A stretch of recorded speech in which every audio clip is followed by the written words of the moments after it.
Hello guys, আসসালামু আলাইকুম। তো আজকে দেখাবো কিভাবে ঝোর ঝোরে খিচুড়ি রান্না করা যায়।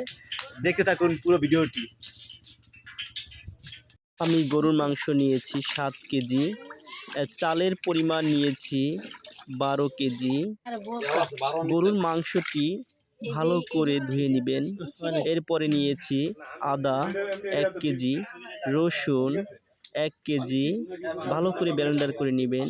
লঙ্কা নিয়েছি হাফ কেজি, মসুর ডাল 4 কেজি নিয়েছি, আপনারা চাইলে মুগ ডালও ব্যবহার করতে পারেন।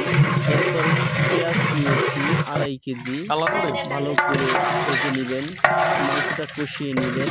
আপনারা দেখছেন আমার মাংসে বলক এসে গেছে। বলক আসার পরে আমাদের খুব সুন্দরভাবে বোনা হয়ে গেল।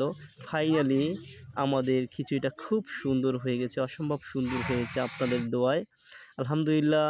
ফাইনালি আমরা মসজিদে সকল মুসল্লিদের পরিবেশন করাইলাম। যাই হোক, ভিডিওটি ভালো লাগলো অবশ্যই লাইক কমেন্ট শেয়ার করবেন। ভালো থাকবেন, সুস্থ থাকবেন। আল্লাহ হাফেজ। রমজান